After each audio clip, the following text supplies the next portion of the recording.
All I remember was seeing the bullet coming down and hitting me in my eye, and I'm thinking I'm going to die. I actually thought I was going to die and no one could do anything about it. I'm not proud of the life we led. I'm not proud of the things we've done, but what we done very seriously, and it was for a reason.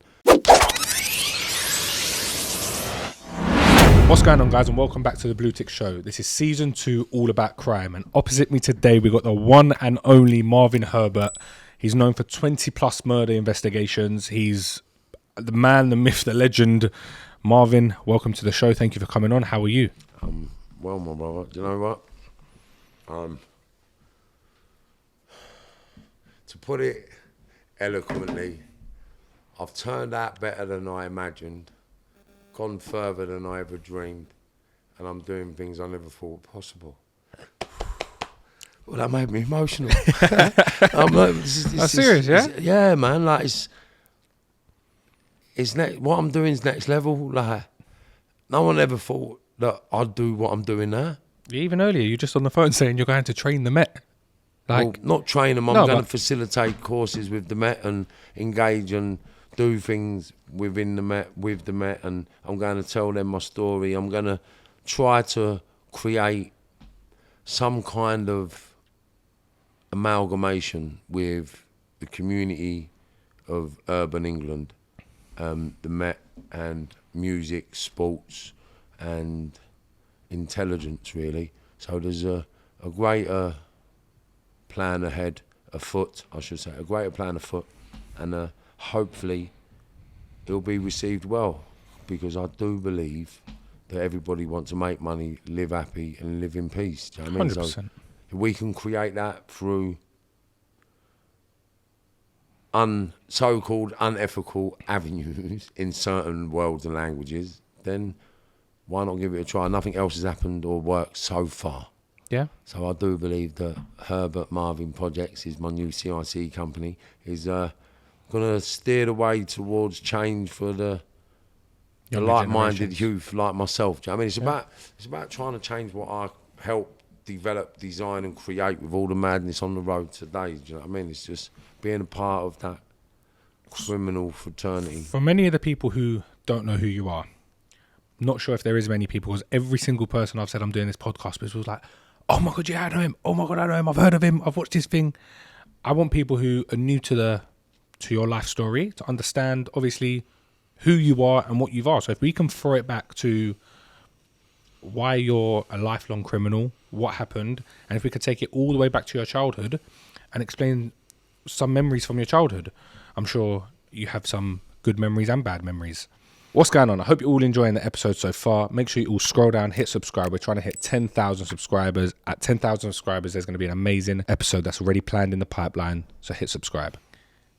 I have a myriad of knowledgeable experiences and learning. You know, memories are just all learning. It's everything you've got to learn in life. But yeah, it started in 2002. No, it started in 1972. 1972. So what was happening? All my kids' birthdays just flashed in front of my eyes then. Right, so my life began in 1972 in Liverpool. I was born in Fazatley Hospital. I was an early morning birth. Born the year of the rat, believe it or not. Yeah, we lived in Kirby. First lasting memories that I have, all the lasting memories I've got are all traumas. So, like I've said, I fell over on a bottle in Kirby, broke my leg, had to get stitches. Bottle went through this leg, went through the right thigh, popped out, and I had to get stitches in that. That was my first bit of trauma. Then my dad burnt my hand for setting the house on fire in that house, which I never knew about until after my first podcast. My mum said, didn't you remember this? I said, no. So my dad burnt my hand at 18 months old when me and my brother was playing dares, so who could put their foot in the fire the longest. This is when we used to have coal fires back in the day.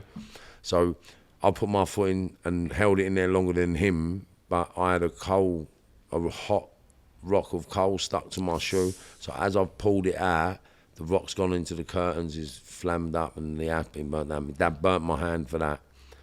And then I got run over when I was about 5. Got all weight pins put on my leg.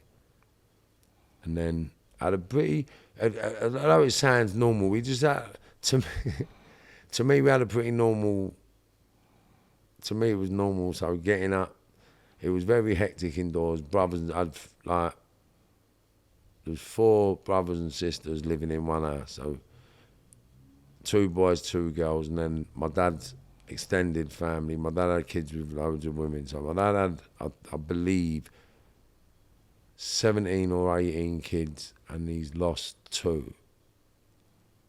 So I don't know.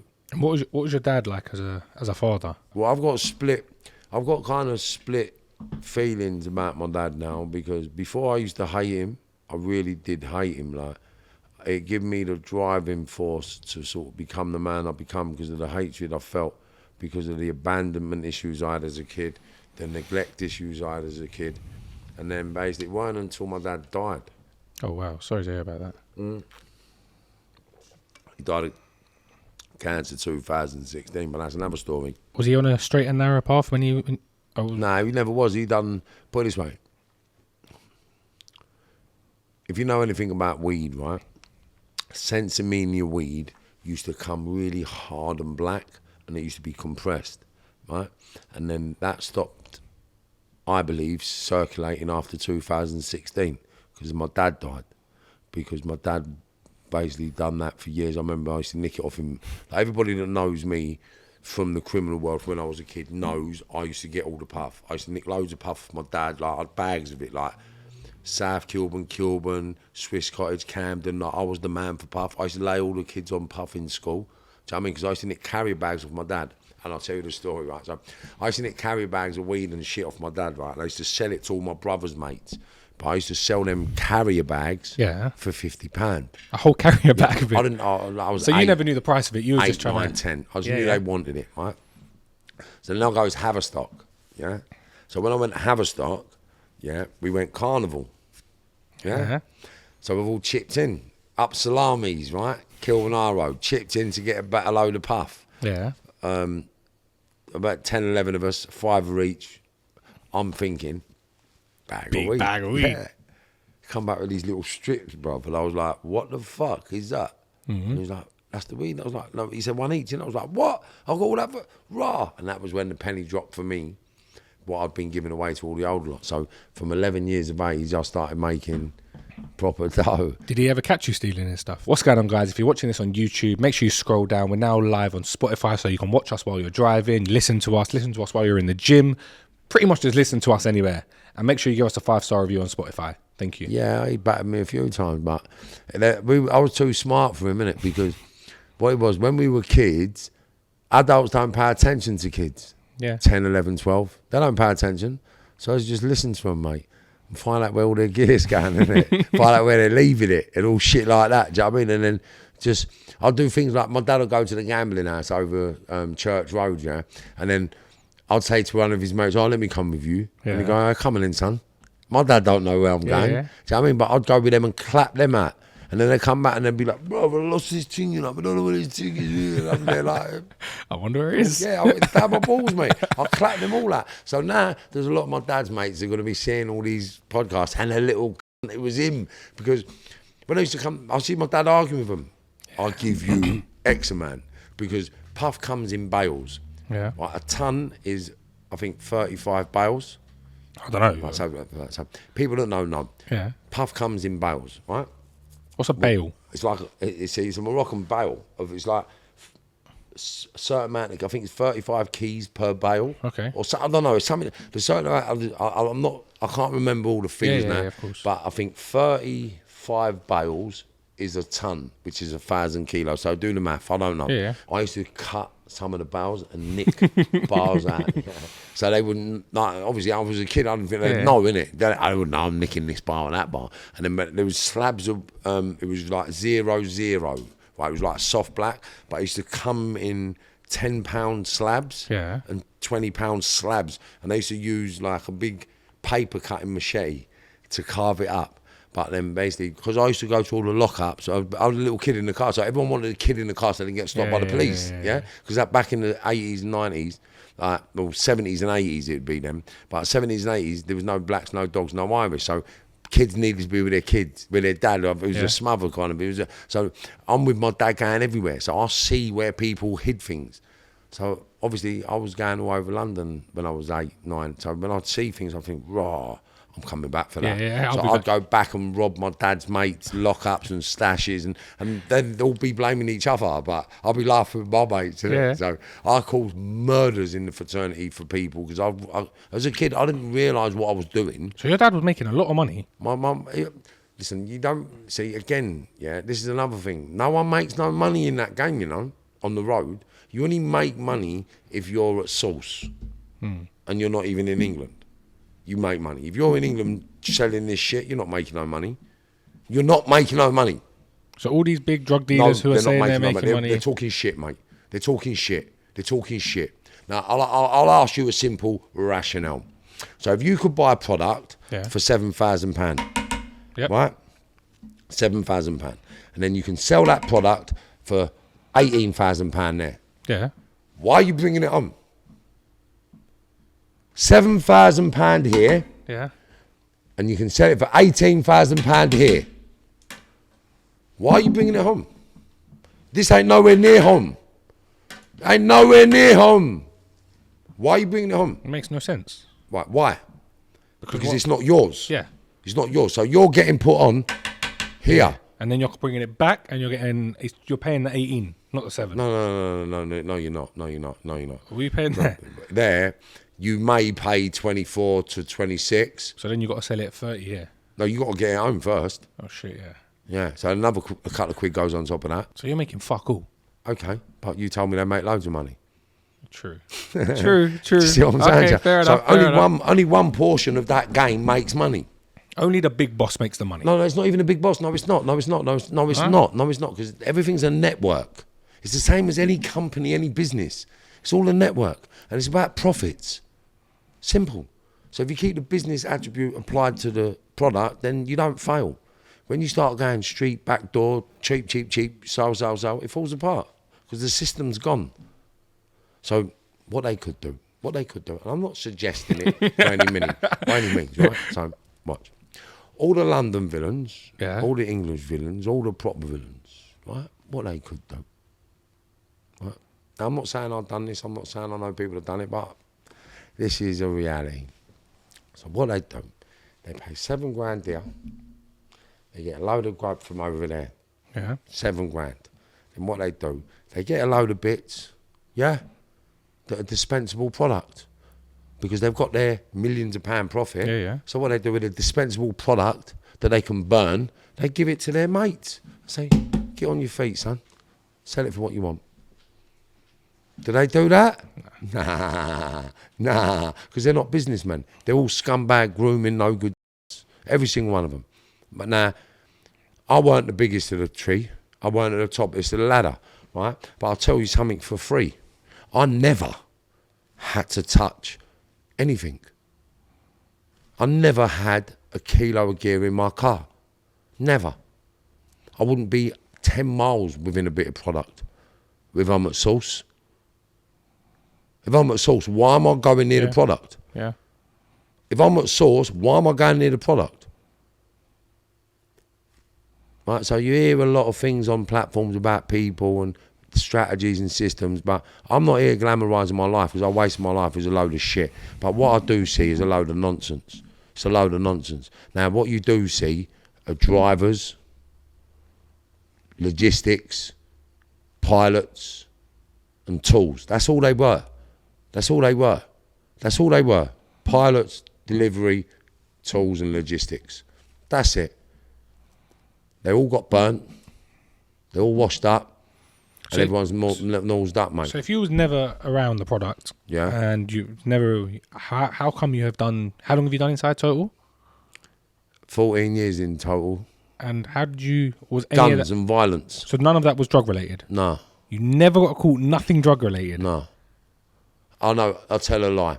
I threw an ounce of crack, an ounce heroin, and half a bar of puff over the wall of Camp Hill. And you got bagged for that? And I got nicked for it, yeah. But everything else was gun related, crime related. Violence and just violence. I should have bought my precons. I got precons. I got my DBS check. It's just pure violence. I was just at it for purposes, and I didn't care who you was. You had to prove you was hard, and I didn't give a fuck. You had to stab, shoot, or kill me, and I didn't care. And this is the difference with these kids now. They're all going like they don't care. They do care. They do care. I had big men pissing and shitting their pants. I've had people beaten up at their front doors. I've had people slapped to their house. Come on, they're not as violent as they make out. Now, I was the epicenter of violence.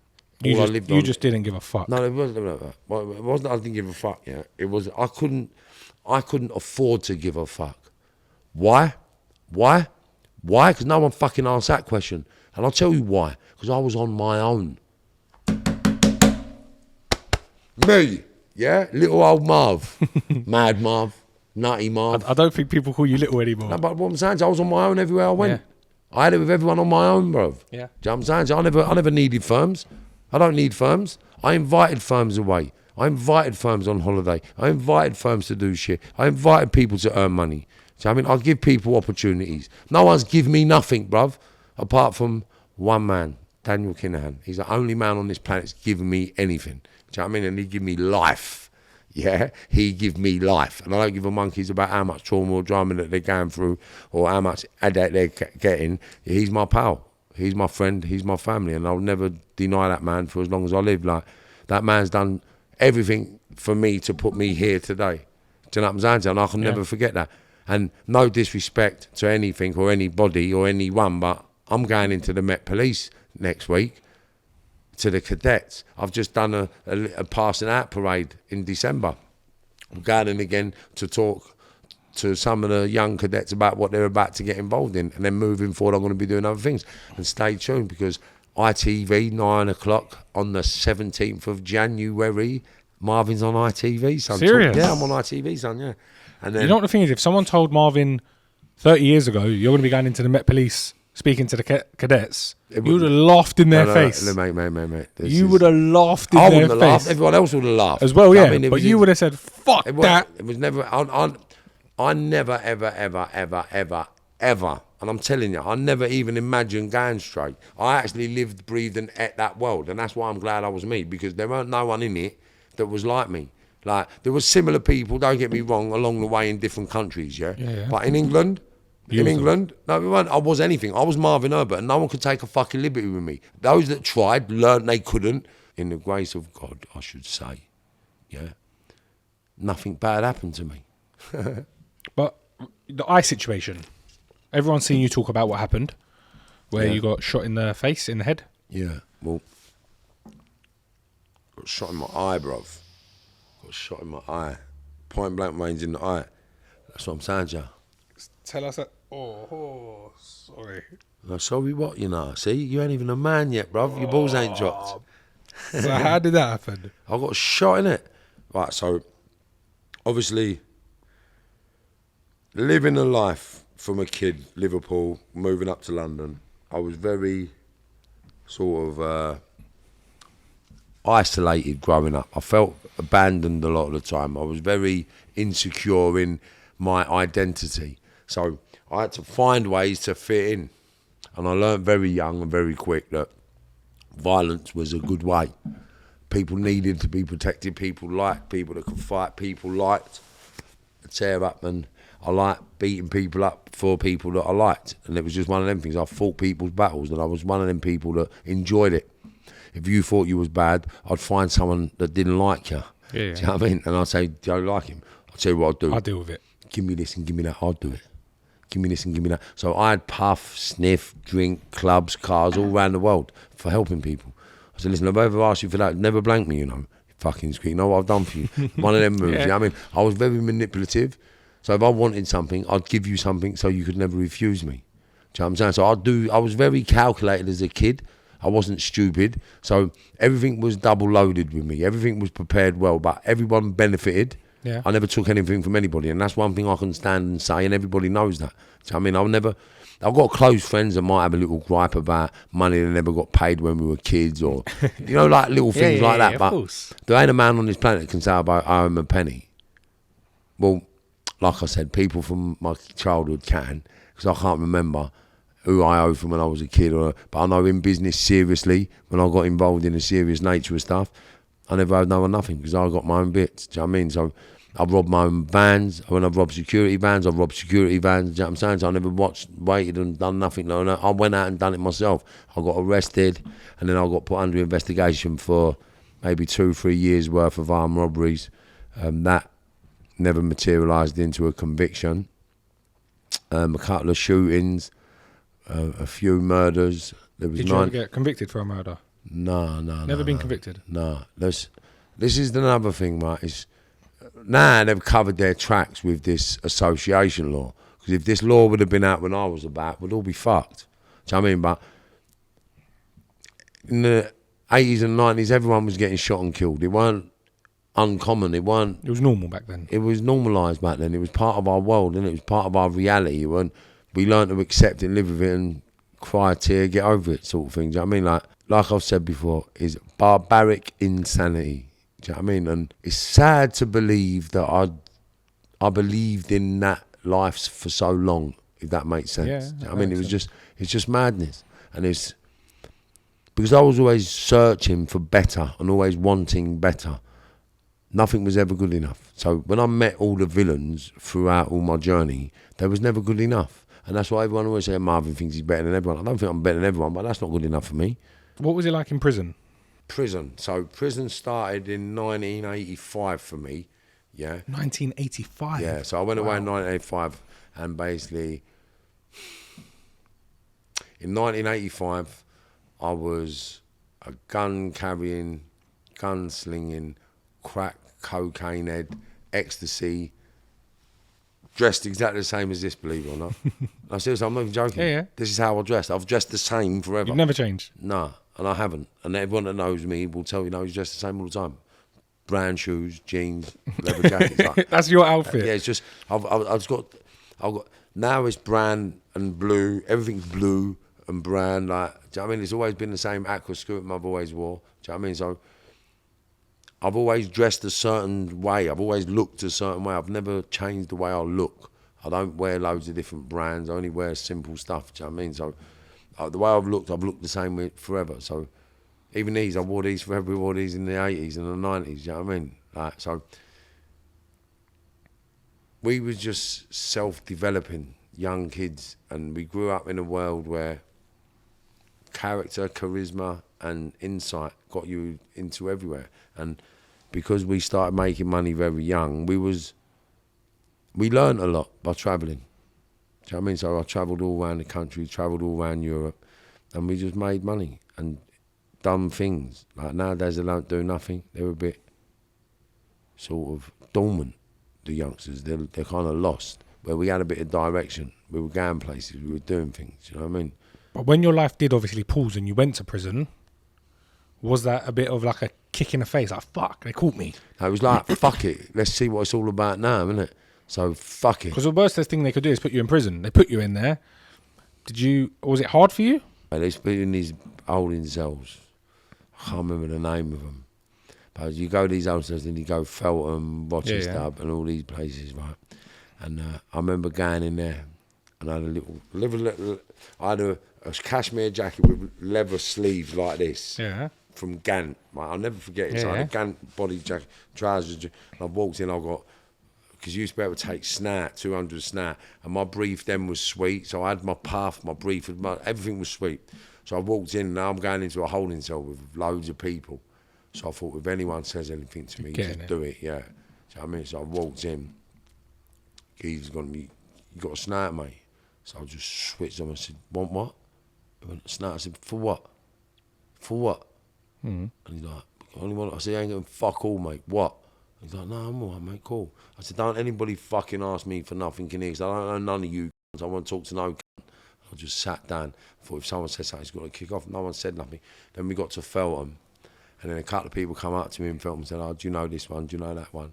I was like, yeah, why? And I was like, no, here, blah, blah, blah. And I was like, all right, yeah, I know him. Like, I didn't know them that well. I knew who they were. And they mentioned a couple of names, and then got on the wing. Do you have any fights in there, any problems? Never non-stop, mate. Oh, seriously? Like non-stop. You get in there, just kicks off, innit? Some cheeky little thinks he's a bad man. And he's like, blah, blah. Like, I'll give you an example. I've gone in the shower.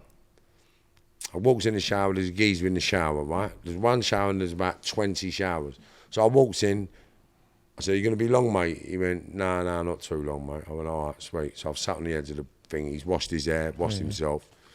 So I'm sitting at the edge of the bath waiting for him to get out. So I washed his hair, washed his body. You think he's going to get out?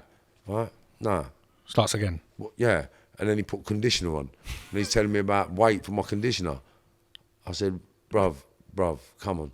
He went, bruv, you know what? I think might have said, suck your mumma or something like that. So then I just fucking steamed into him in the shower, soaking, but where he was half naked. I don't know, man, but I steamed into him, started punching his head, and he's run out of the showers and said something to the PO. The PO's come in, so it's kicked off with the PO. I've ended up down the block. And that was it. It's just every day he was just kicking off down the block, back on the wing, kicking off down the block, back on the wing, GOAD for a couple of months. Like, I wasn't one of them inmates that wanted a blue band, red band, D-cat.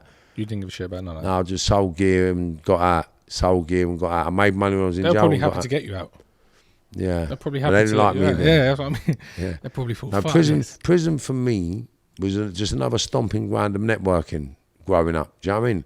But, like they say, prison's full of mugs. And it's not like everyone in there's a mug, but come on, man, you keep repeating the same act over and over again, expecting a different result. It's the definition of insanity. Like, it took me 43 years to realise that. So, I mean, come on, man, if it ain't worked for any of us to now, what the fuck do you think it's going to work for you for? And that's the reality of life. Do you know what I mean? These people think it's going to work for them. How? Do you know what I mean? How? Like, it's not possible. If it could have happened, it would have happened. It would have happened. And, like, the closest person to achieve that goal was Daniel Kinahan. Look what they've done to him. Do you know what I mean? Like, can't even prove a conviction on the man. Can't prove a conviction. They've just given millions of assets back and not nicked him. But they said, if you've got any information that can get him nicked, we'll give you 5 million quid. The fuck are all about? And if anyone does business with him, we're going to seize all your gear. Why? You can't nick him.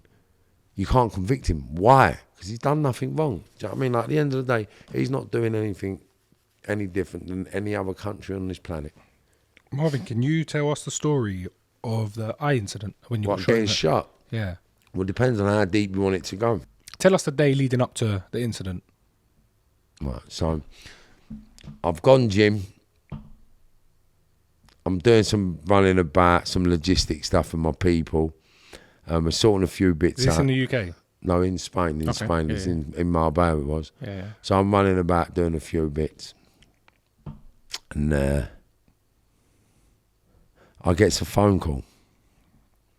And it's a friend of mine who basically, he gives somebody a watch when I brought them round his house. Okay. So me and you have gone round someone's house and your friend has given me a watch. Yeah. Yeah? Then we've left. Yeah.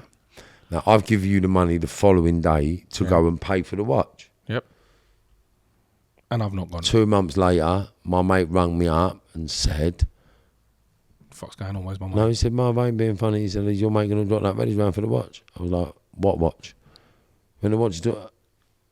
But he'd had about 80 grand, 100 grand off me since, right? So I was like, what do you mean he ain't paid you? How much was this watch worth? 3 grand. So it was nothing? Yeah, nothing. 3 grand, a Panerai. That's all it was. A special edition Ferrari Panerai. That's what it was. And then... so you phoned him up, obviously. I said, mate, what are you doing? What are you doing? Go and pay for the watch, you fucking squeak. Do you know what I mean? He said, what's it got to do with you? No, obviously, I was a lot different then, so I've just gone to you. Who are you fucking talking to? What do you mean? What's it got to do with me, you cheeky? My pal's watch. Pay for the watch, I want to punch your head in. Simple. Where are you? So I'm down the port. I said, all right, sweet. So I drove down. I even got out of my car. I had a 357 snub nose. I pulled it out and give it to my nephew. And that's how lucky he was, Mark. I went, take that, I'll be back in a minute. He said, what are you doing? I said, I'm going to punch some little puff to head in. Because Like, he give me the hump, man. He give me the hump, innit? Like, he give me Oh shit! like, look, I don't put anyone down, but I'll have a fight with any. Do you know what I mean? If I think you're a cunt, let's have a row. It's simple. So we've had our handicaps, we've had our moving about. He knows his capabilities. He knows he ain't playing with me. Everyone knows that. Like, look, I love a tear-up, and I do love a tear-up, and I'm exceptionally good at it. So I'm told. I've never been beaten. I've had a fight every year of my life and every week of my life when I was a kid. Do you know what I mean? Like I said, I haven't had a fight in 7 years, though. I can guarantee that. Someone's attacked me. People have attacked me, but I haven't hit anybody in 7 years. So tell us, go on. So you've gone down to the port of Bruce, given your 357 to your nephew, and then what? And then basically I've gone down the port and I've seen his governor, his boss. His boss, yeah? Yeah. Okay. He's called Mark Carpel. So I've seen him. So I said, "Where's your mate?" He said, "Oh, he's gone, mate." I said, "For what?" Yeah. He's gone, "Oh, I don't know." I said, "What do you mean?" So I said, "Do you mind if I sit down a minute, mate?" Yeah. He said, "Why?" I said, "Well, I think you need to know a couple of truths about your mate." So he said, "What do you mean?" I said, "Well, do you know this fella?" Yeah. He's like, "Yeah." I said, "Really?"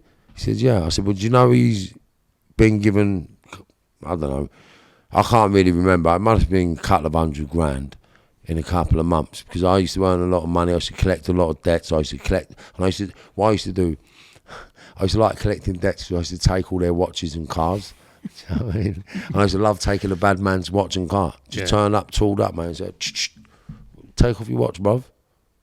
You dough, take off your watch," and they've got to take it off, mate. So I used to buzz off that sort of shit. Yeah. Take the watches, take the cars. I've even asked people to leave their homes. "Please don't make me embarrass you in front of your missus. You got to come out, bruv." I'm not even joking. But you owe dough, you got to pay, innit? Yeah. And it ain't my fault. You don't owe it to me. I'm doing the job, bruv. So don't get me a bonus. Do you know what I mean? Don't get me a bonus. I don't really want to do it, mate. Do you know what I mean? No. It was one of them scenarios. So basically, I said to him, "Your pal's no good. He's this, he's that." So he's then turned around to me and said, "Well, why don't you go home and I'll bring him down to the gym tomorrow?" Yeah. So I said, "No, mate. If he's gone to get a tool, he can use the tool when he comes back." The fact, because to me, he was always a bit overweight, a bit plumpy. Like, and I actually want to. So you actually thought he was going to get like a gun?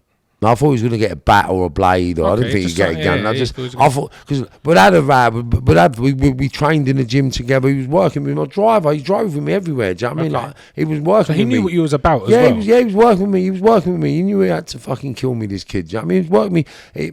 His arsehole went on a bit of work. We went on. We went and put it on a couple of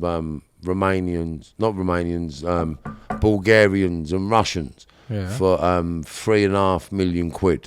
Yeah, and I was getting 1.2 million quid after we got the gaff back, and we got 150 quid advance to go and get a load of people. Basically, someone I knew rented a villa to a load of Bulgarian gangsters to turn it into a brothel. Okay. So they've turned it into a brothel, but never paid no rent for a couple of years and fucked the geezer off. But now the banks are going to repossess the house. So the geezer come back to me and said, "Look, we're going to repossess the house. If you can get these geezers out, I'll have a split with you." So he said, "Look, I'll give you £1 million after we go through." And I said, "Well, I need something for my team, mate. My team is going to go, well, we might get nicked. What?" And he went, "All right, well, how much do you want?" I said, "We need 50 grand each, mate. There's 3 of us." So he said, "All right, sweet." So he gave us the first 75 grand, and I went and put it on the firm. But then the day I've gone up there, I've got the little firm out, and then I'm about to go back the following day. And as I've turned up the following day, I'm with the geezer that shot me, yeah. And as we've pulled up outside, there's 8 to 12 men. It could have been 10, it could have been 12. Yeah. I mean, there was a little bit more than that. There was a little squad. Yeah. And, mate, I thought, "Come, we've got to get out." He went, "I ain't getting out." So I had to get out on my own, because now they've seen me, I've got a front. Yeah. Right? So basically, the day before, I'd gone to the geezer. I'd gone to the villa, and there's a geezer in the villa that's looking after the villa. So I've asked him, like, because I've just got out of jail. So I've got my licence papers, right? So I've said to him, "I've just got out of jail, mate. What are you doing in my house?" Yeah. He's gone, "What are you doing?" I said, "This is my house, man. What are you doing here?" He's gone, "What? It's not. I'm here, my boss. I was like, "What do you mean your boss?" So as he's turned around, that's when I've seen Oasis, which is the lap dancing gaff in Estepona, where everyone in the port used to go, right? So I was like, yeah. So then I've gone straight down the club, and I've walked in there, booted the office door open, grabbed the geezer, threw him against the wall, stuck it on him. "Oh, my money, you fucking cunt, you've done my house is getting repossessed." So now my house is being repossessed. I've just got out of jail. My house is being ripped, so I played that part. Yeah. So that means I've gone in there, "But you fucking my house, oh, my problem, blah, blah, chill out. I was like, "Oh, anyway, it was not me, it's my partner. Come and see my partner." So I went and see his partner, told him the same shit. "I'm not having it. I want my gaff, I want my money. You'd get me evicted. I've just come out of jail. Bruv, I'll kill people for this shit." And he was like, "All right, well, relax." So his partner went, "Listen, my partner's a bit of a dog." He said, "But what I'll do, come and see me tomorrow. I'll give you a lump of reddies and I'll give you half of the club." So I was like, "Yeah." He's like, "Yeah, come down about 4 o'clock and we'll have a chat." So, "All right, lovely, I'll speak to you tomorrow." Spanish fella. Boom. So the next day when I've turned up, there's that geezer and another firm of lumpy geezers. I've turned up, I thought, fuck. And I've gone, "Come, mate." He went, "I ain't going." So now I've had to get out of the car on my own. So I've just walked straight up to the geezer who told me to be there. Yeah. I said, "Did you bring my money, bro?" So the Russian's next to him, "My brother." I was like, "Did you bring my money, bro?" "My brother." I said, "You got my money, bro?" "My brother." I ain't come here to speak to people, you know. I've come to speak to you. Are you going to pay me my money? And the Russian's going, "We can go the easy way or the hard way." So I've just sort of switched on him like that and put my hand down the back of my trousers like I had a tool. And I never had a tool, but I was one of them, I'm going. Do you know what I mean? So I was just switched on. I said to him, "Mate, I want to ask you one fucking question. One question. Are you going to pay me my fucking money? Yes or no?" And he went, "You take hashish?" I said, "Yeah, I'll take hashish." And he said, "Then you get paid." I said, "Not a problem." When? He said, "Come back tomorrow." So then I said, "All right." So I went back tomorrow, got a bit of puff. They never had all the puff to give me because obviously they didn't have enough time to get it. No, a ton of puff is only 160 grand, 170 grand to you at the source. Do you know what I mean? Might be 230 to 300 in Spain if you're not connected. Do you know what I mean? But if you're connected, you get a ton for 300 grand in Spain. Do you know what I mean? Like, it's down there, Huelva, San Luca, San Sebastian, all down there, you get it cheap. Do you know what I mean? So, when they've said to me, "You're going to take cash," they've got to bring a, what? Well, you're going to give me 50 bits or 60 bits? No, it's got to be tonnage, isn't it? You got a couple of hundred grand, you got a couple of million quid, it's lump. So, when they've turned up to give me, I think they give me 100 and something grand and a few hundred bits of puff, so I'll give it to someone. And then I got shot, So go on, back to the shot story. Right, so he's gone to go get a tool. You're sat with his boss. And then basically he just walked up there. And I went, "There he is," and I got up. Yeah. As I walked towards him, he went like that. Yeah. And I said, "Well, go on then." He pulled the gun out. And so I was just walking towards him thinking, pull it up. Because when he pulls it up, I was going to grab it. Because the mad thing about life is I've been around that, so like, I'm not that I'm fucking hard, but I know how to deal with certain situations. What a lot of people don't realise is how guns work. Do you know what I mean? So if you grab a gun and twist it, they can't shoot you. It's logical. Yeah. Do you know what I mean? If you grab a gun if it's an automatic and you grab it by the handle tight enough, it can't fire, it'll backfire on them. Do you know what I mean? Because it can't move. Okay. I mean, because the hammer don't. Yeah. It's just if you do. You know it, but if you use them, you know how to. You know how you can deflect them. Like anyway. I'm not saying I'm bulletproof, but if you pull the gun out to me and you got close enough, that was in my head. I thought as soon as he pulls it up, I'm going to be able to grab it. Do you know what I mean? So I was walking towards him, knowing he's going to do that, and then I could grab it, but he fucking shot me in my leg, never come up. Do you know what I mean? So he come up and done me in my leg. So as I was waiting for the hand to come up, it never come up. He shot me in my leg. And when he shot me in my leg, it hit me. I hit the deck straight away. So once I hit the deck, because my leg shattered, when I hit the deck, I just said, "Well, get on with your fucking job, you fat." I said, go on, because you know you got to kill me. Do you know what I mean? Like, and he shot me again. Where? The first one through the leg, and I fell over, I fell down, and I've gone to get up. And as I went to get up, he shot me through my arm, and he went through my arm, off the floor, through my pelvis and out my spine, and then I fell back down again, and as I tried to get up, he shot me he went down my willy and shot my right testicle into my pants, and I fell back, and it was as I was getting back up is when he walked over and went bang, bang. That's all I remember. All I remember was seeing the bullet coming down and hitting me in my eye, and I'm thinking I'm going to die. And then I remember I heard him running off or walking off, and how the fuck did you survive that? I don't know. No one knows. Even the bullet flattened in my eye. It flattened. I'll show you. How the fuck did you survive that? I Seriously? don't know. My femoral artery got punctured in 3 places. They said I'll never ever walk again. And I had a professional fight. And what happened to the guy that done that? Is he still about? They went and handed themselves in. Oh, you did? Yeah, they went and handed themselves in with prepared statements that said I was a paid hitman that come to kill him, and I pulled the gun out to shoot him and it went off 5 times accidentally in the struggle. That's what they said. And I never went to court, I never made a statement, and basically he got, I think, 8 years for it, got repatriated after half and got out over here. Wow. I did actually move to Basildon to grab hold of him though. I did. This is what happened, right? So Did you catch him? No, because I put, what happened, this is how mad life is, right? So I've come back to England, when I knew he got out. Now the thing, what he didn't know is, and I'll tell him now because nothing was going to happen, but his girlfriend was an ex-girlfriend of one of my mates. Yeah. So where he was staying, I had his address. He didn't even realise. Has anyone heard this story before? No. Oh, okay. No. Because it's all dead to me now. I can talk about it. My life ain't about that no more. So the girlfriend that he got out to, she was an ex-girlfriend of a mate of mine. So I had his address. So I moved. He was from Brentwood and all around that area. So I come back from Spain and moved to Basildon. Yeah. Do you know what I mean? And I went to Brentwood Virgin every day. Right, and I was building a program and a plan to get him, shake his hands, take his feet and take his eyes. That's what I was going to do. I was going to chop his feet off, chop his hands off, and then take his eyes, and then just leave him. That's what I was going to, and I was going to do it, mate. And then so when I've come over to do all of that, now I'm going to do all of that. My daughters need to go boarding school. So I need to put them in boarding school and be able to pay for it for the next 10 years because if anything happens to me, I'm fucked. Yeah. Right? So then basically, one of my daughters went to the best school in the country. The other one went to another school in Ascot. And I'm like, yeah, good. And then one day I got a phone call from the school. Yeah, and they said, Mr. Herbert, is there any chance you could come and see us? We'd like to have a discussion about something. I said, discussion about what? They said, well, to put it frankly, Mr. Herbert, it's about your history, your past behaviours. We wanted to know if there'd be any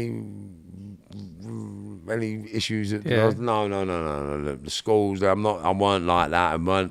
Don't worry about this, don't worry about that. The girls are fine, nothing's going to come. My life's not going to come affect the school or nothing. No one's going to come looking for me. It's not going to happen. So I was like, all right, sweet. So from that point there, when I said, you know what, enough's enough. I can't do this because I've got to be here for them. My oldest son and daughter, I failed them and they don't love me as they should now.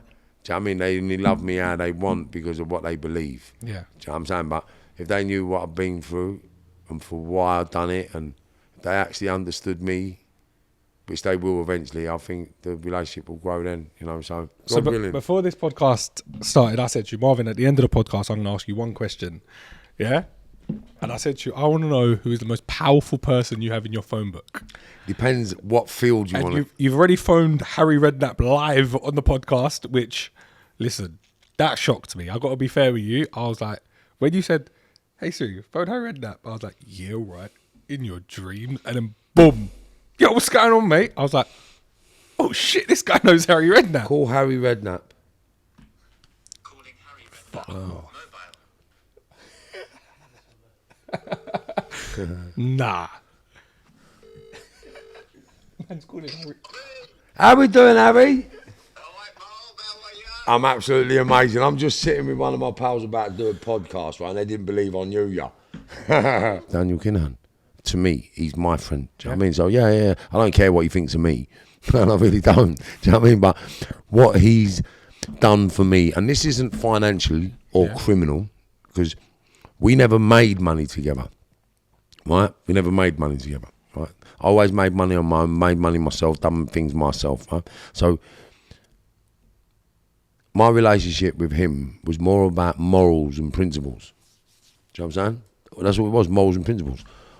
Why'd you do this? Why'd you do that? I'm like, he's like, nah, that ain't life, Marv. That's not life. That's not life. Like, life is for living. Life is for building. Like, how I speak now is how he spoke to me. Like, I'm only straight now because he told me I was wasting my life. What are you doing? This madness. Like, you can do so much more. Like, you're this, you're that. I mean, he just motivated me, inspired me. Like, even after the shooting, I was going to get my leg chopped off, right? And I went to see him one day and I was fuming, like I was in pain.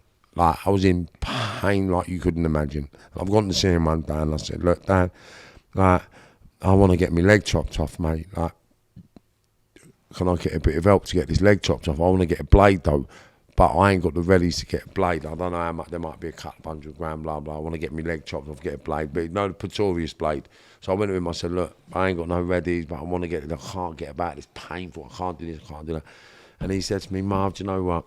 He said, once it's gone, it's gone. He said, why don't you just give it a year? Just give it a year, mate. He said, you've been through too much to just throw it away now. You'll, like, come on. In other words, look, come on, look what you've been through. Yeah. It's not over yet, kind of thing. It ain't over, like, just give it a year. You can suffer this for a year. And I thought, said, no, if I can't suffer this for a year, who am I? So I went on for a year, and then a year later, well, 18 months later, I had a fight on a world title undercard. It was Sergio Martinez production. Manilva Martinez, D. Williams was fighting for his world title or defending his world title, I can't remember. Now, there was a young Spanish champion that was showing Sergio Martinez his skills, right? Yeah. So he got put on the show to show Sergio Martinez, this is a kid for you to sign, yeah, against me. Tell me you knocked him out. No, I never. He hit the deck. Like, I've hit him. Like, I've got the clip on the video. You can see it. I've hit him. Yeah. Come underneath, pap, and he's gone backwards. Nearly went down. He touched his hand down, and another one he dropped and got back up. Do you know what I mean? Did you win the fight? Yeah. Without a shadow, I punched his head in, and you can see it clearly. I'll show you the thing in a minute when we finish. I'll show you. I got it's on YouTube, edited version. Someone's put it out there.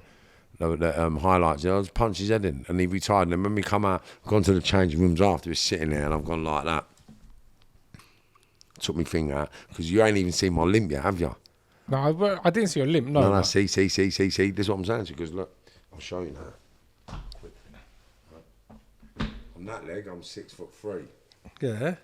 Yeah. Oh shit, yeah. And you had the fight like that? Yeah, I had to fight with all that. I've just got better like this. Life, right, in that criminal world is something that I'm glad I went through, and I'm glad I went through. Would you change your life if you could? If someone could turn around to you and say, Marvin, you get a reset button, but you're not allowed to be involved in crime, would you take it? Yeah. You genuinely would? Yeah, I would, yeah. 100%, no shadow. Million%. And do you regret anything in your life? Being a criminal. You regret everything you've done? Well, I only done what I had to do to get out, bruv. Yeah? So people committing crime because of their egos. I didn't give a fuck who you were. Yeah? I wanted out. So stand in my way, I'm fucking taking it, bruv. I went out and I robbed security vans until I could get as much money to buy product. I bought products to get as much money as I could to get out. Then I realised I couldn't get out. So I thought, fuck it, I'll start again. So when I went through that fucking world to get to the top to get out. And when I got to the top, I realised you can't get out. Because it's like, the amount of money you reinvest to get your end product, it's got too many people involved. You've got to partner up with too many groups abroad. Like, it's not simple. Do you know what I mean? Like, to buy a ton of sniff, there's 4 or 5 people involved. Do you know what I mean? Like, you don't buy a ton on your own because it doesn't make sense. It's 7 million quid, 8 million quid, so you don't do it. You get 3 or 4 firms to chip in with you. Do you know what I mean? Like, you do it in a certain way, a co-op. Like, it's just what people do, is business. Do you know what I mean? You get it to, you buy it peanuts, you get it here, you sell it, you switch off. All the others come home and pretend to be gangsters. All the others have switched off, they're having fun with their yachts, their flights, their heavy. Do you know what I mean? Yeah. All the others are running around pretending to be Al Capone. Yeah? And that's what I don't get. They're all Al Capone fucks that ain't got no arsehole. They've got no arsehole. And I can tell you that now, they have no arsehole. They all talk a good fight, they've got watches, they're all big fat cunts. Look at them all. Look at all the villains now, they're all big fat cunts because they're whatless. They ain't looked after themselves, they've just fat, greedy, no good cunts, mate, a lot of them. And that's all they are, grooming, no good, greedy cunts that have realised they can't do it no more. Now some of them are living off their mother's assets and legacy. Some are living off bread and butter, and some of them are clutching at stores on social media. Do you know what I mean? I'm actually using social media as a platform to launch what's coming, yeah? Because I know I use that world to survive. I use that world to grow. I use that world to learn. And it taught me nothing but headache dramas and fucking deceit. And what I realised is everybody I come across on that world was a simple. And 2% of them wasn't. The rest of them are cunts. Greedy, selfish, miserable, whinging, moaning cunts. Yeah? Facts. So I used to do things with people in certain ways, and I used to pay for products from the far gaff with some people, just invest certain things with people, right? And then just think about this. So we'd invest in the far gaff, invest in European gaffs, invest in things. So we're investing our time and our effort in getting nicked, right? And then we take a risk to get it home. And then we take a risk to give it to someone. And then they try to tell me that I'm not doing them a favour. How? You ain't taking no risk. You ain't doing this, you ain't doing that. So all you got to do is cash it out. Yeah. Right, so the only thing you're doing is risking your liberty to cash it out. And I'm a... Like, so the way it's set up was, I used to do people favours and give them a rock prices, and then they used to, fuck me, and I used to have the hump with it. So, well, how could you fuck me if I'm helping you? Yeah. How could you spend all my money? One kid, well, he got 120 grand's worth of products, right? And went and bought himself a Rolex, a BMW and an R1, right? Yeah. I said, where's my money? He said, it's coming. I said, what do you mean? What do you mean it's coming? How the fuck have you got a bike and a car? Well, I've got, no, you ain't, mate, you stupid looking. Go and get rid of it and bring me my money. Otherwise you got a problem, you stupid. What's the matter with you? You ain't done my dough. You ain't done the work yet. Yeah. Like, come on, pay. So that world is just full of weak, grooming, no good, deviant that have got nothing better to do than be lazy, gluttonous, greedy. And they're all of them, they're greedy. Like, how could you buy a ton of puff for 165 grand and give it to your people for 800 or 900 quid? Back in the day, it was 2,200 quid. So the older villains are even worse. Do you know what I mean? Because the prices ain't changed in Morocco for 3 decades, 4 decades, 5 decades. It ain't changed. Do you know what I mean? No more than £100 a kilo in Morocco. And then you got to get it from Morocco to Spain. They usually put 40 grand on that. Do you know what I mean? And then usually 20 or 30 grand to get it home. Do you know what I mean? And that's what it costs. And that's what it costs to get puff from Morocco here. And everyone charges through the boat. And then they're my pals. No, they're not your pals. You're just a fucking product that they're waiting to get thrown under a bus. That's why I got out of it. Too many snakes in the game. They're all grasses. Now, what I know is this, yeah? I've done bird for everything. Yeah? Yeah. I know people in the drug game that ain't done no bird. Do you know what I mean? But they've been hard at it. Now, if you're in the drug game and the police are not looking to drive you mad, then you got to ask a simple question: why? Why? I'm nicked. There's South London and West London villains all around me. Top of the fucking tree, right? Top of the tree. Millions of pound gaffs, millions of pound products, millions of pounds lifestyle, right? They're known for feeding all the youngsters. They're known for getting everything for the youngsters. They're known for everything for the youngsters. Yet the youngsters get nicked for 19 murders. But none of the old lot get nicked. How does that work? When the old lot delivered the fucking machine guns to do the job. Yeah. No one gets nicked. No one gets their collar felt. We all get nicked and put on the Cat A unit. How does that work? And then we got told that, don't worry, son, you're all right. We're going to get you out of it. Did you know, and I'll tell you a fact, one of the major London gangsters, I won't mention his name at this date because it is facts, right? And I'm going to get the person in front of me that said it, right, come on the visit and said this to me. We're getting 36 years recommended. That's what the starting point for this sentence was, right? Yeah. So then an old friend of mine come on the visit and told me he's got me out of it. He's got me out of it. He's got me out of it. I said, yeah. I'm thinking, but escape. on the run, out the band, out the boss, out the... I said, how are we going to do that? Facts, right? Now, I will name this fella eventually, right? And I am gonna, because there's just no value, mate. And people have died, people have suffered, and people have fucking gone to prison for people forever. So what this cunt said to me, right, is, we got you out of this, but you got to go on the Informants register. I said, what? He said, you got to go on the Informants register. He said, he's with us, you're sweet, nothing's going to happen. You go on the Informants register, we'll get you out. We'll get you out. Don't worry. I said, fuck that. I said, I'm going Europe, mate. I said, I can't be on no register. They get iron me out in Europe. Fuck that. I'm going Europe, mate. Fuck it. I'll take my chances. And if they give me 36 years, I'm going to fucking escape. I don't give a fuck. I'll go on the run for the rest of my life. I've asked my missus already, would you live on the run with me? She said yes. I don't give a fuck. I'm going on the run. Do you know what I mean? And I knew that. I'm going on the run. You ain't holding me in prison. Yeah. Do you know what I mean? You ain't doing it, mate. It ain't happening. I know I'll get out. I knew I'll get out. It's not an issue. I've got a load of my mates. Well, I'm aware of a load of people who got out of prison in the 90s. Yeah. And I know, I'm aware, and I know a lot of people that got out of prison.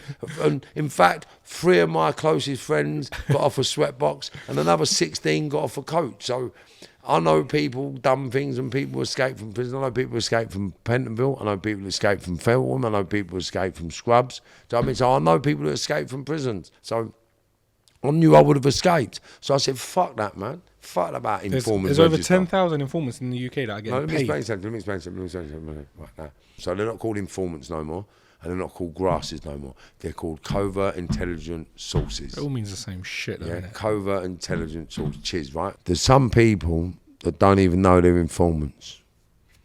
Imagine that. Right, so just imagine now, yeah? Yeah. You're a top shotter. Yeah. Top shotter. The busiest line, smashing it, and everyone's coming to your house to get gear. Why do you think there's always a house on every estate that never gets raided? It's an informant's house. No, it's not. See, that's what you believe, but it's not. It's a strategy. So I'm going to release the strategy now so people know.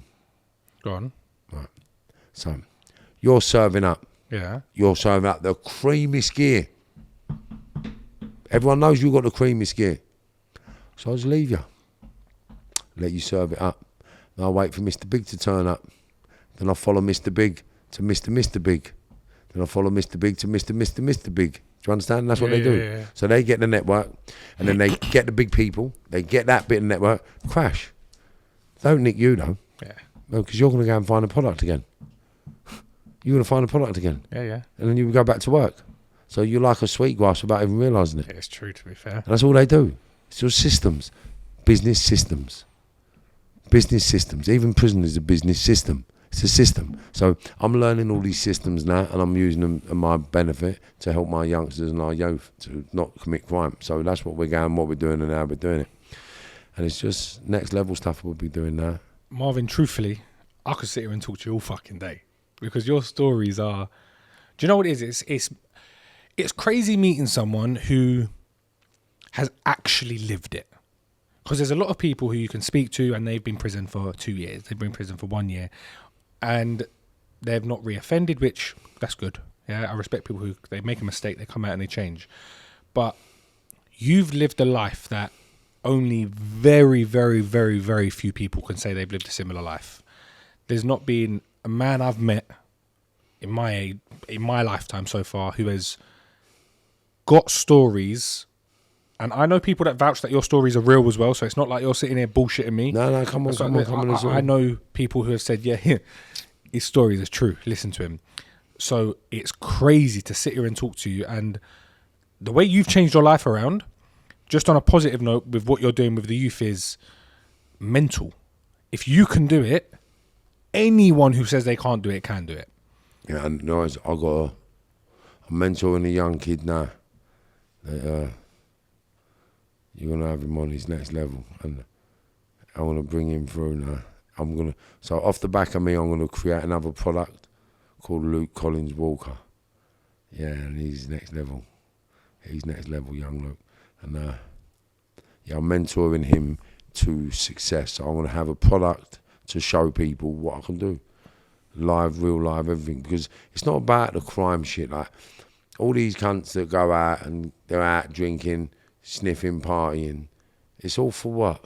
Like, and all the kids now, that's what I was talking about, like you know the chicken shop kids, yeah? Right. Now I'm going to start calling them the shitty finger kids. Right, because look, right, all the kids in the trap houses, yeah? They're working in trap houses, yeah? So they're going county lines. Yeah? How they getting the gear there? You tell me. Up their arse. Yeah. So what do you think they got to do when they get to their gaff? Have a shit. Right, and they got to serve it up. What do you think they do? Put it on the side or back up their arse in case the police come? Back up their arse. Okay, so it's getting in and out of their arse all day then, isn't it? So what's on their fingers? Shit. So what they eating all day? Shit. They want to come and shake your hands. So that's where they've got the spudding from. Well, I met people, it's a handshake. You knew a man by the firmness of his handshake, right? All of a sudden, 2000s, it's just hand spuds everywhere. No one shakes hands. Why? Because they've all got shit on their fingers. They've been digging their arseholes out for I don't know how long. Think about it. Like, it's true. When you say it like when you say it like that, it's true. All the nitties Yeah. are the shoplifters, right? All the thieves, all the burglars. Yeah. Right? So before they used to be proper people. I know people made a living out of shoplifting. I know people made a living out of burglary. Proper family members, mate. Do you know what I mean? Like, now, it's all gone because everyone's a shitty finger crew. Do you know what I mean? Everyone's serving drugs up, and everyone. If you're a criminal, you're selling drugs, mate. Like before, you had oysters, you had robbers. Now you got a couple of robberies now and then, a couple of smash and grabs now and then, but there's no real planned gear. No. They're all shook members, mate. And they're snatching things in the heat of the moment, shooting people in the heat of the moment. All the gangsters out there now ain't got no arsehole. They can't even run up on people and do them properly. Shooting people from a distance. Do you know what I mean? Like, there's protocols to doing things, innit? So that's why we were different. If I had a problem with you, I'm coming to you, direct, in front of you, and things happened, innit? So I'm not proud of the life we led. I'm not proud of the things we've done, but what we done very seriously, and it was for a reason. There was a purpose behind everything. So I live with a clear conscience because I've done badness to bad people that wanted badness done to them. Simple. So if you knew, yeah, don't stroke the dog, it will bite you. Why are you going to stroke the dog? Yeah, it's true. So you know what you're playing with when you come in my world. Everyone knew what I was. So, I mean, I never lied to no one. This is how it is. This is how it's got to be. And this is what I want to do. What do you mean I can't? That was what I was. Do you know what I mean?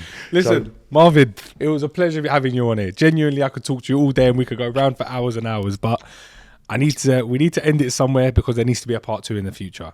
Because right now, as much as your story has been around for a few years now and you've done millions of views, this is just the start of your journey. yeah, I know. It's about to start in no one about really 6 understands that. weeks, Obviously, we spoke 8 a little weeks. bit before, but this is just a warm-up stage. And you've got a bright future ahead of you. And what you're going to do for the youth and inspire hundreds and thousands, hopefully, of people is the thing is, people can listen to you because it ain't some bullshitter who's not done nothing in the past or nothing like that. You've done it. You've ate, slept, and eaten shitted crime. So for you to come and say to someone, listen, it's not the right thing to do. I can help you. I can guide you. I can do this. People are going to listen to it because it's you. It's real. And they're actually listening now. I've actually got people that have turned their lives around now, so it's actually working already. Do you know what I mean? So, but what I'm trying to explain is because you're someone who has done it all. It's like when you go to school and you've got a business teacher. You look at him and think, if you're so good at fucking business, why don't you own a business? Whereas with you, you've done it all. No one can turn around and discredit you. They can't say, oh, he's sitting there saying not to be a drug dealer. He's not even a fucking drug dealer. You turn around and say, motherfucker, a drug dealer. I completed that game many years ago. But that's what I mean. We've done it all. That's what I'm saying. So no one can knock what you've done. You've got the list that says it all. You've done everything. Everyone knows your story. And hopefully this is the start of your journey. And hopefully there are thousands of people that you can inspire. And we can sit back down next year and say, Mikey, I've made 10 multi-millionaires. And the rest of it. God willing. God willing. But listen, it was a pleasure having you on the show. Thank you so much for coming on. And we look forward to part 2 next year. Yeah, we'll get my young Colin Walker on. 100%. Luke Colin Walker, he's one. I'm telling you, he's one to have in a minute, man. Colin Walker, yeah? Luke Colin Walker. Luke Colin Walker, if you're watching this, Your seat's ready for you, mate. Come on and jump on. Here we go. But Loads listen, of love. guys, make sure you like, comment, and subscribe, and jump over to Marvin's channel as well and give him a subscribe as well. Thank you so much for watching.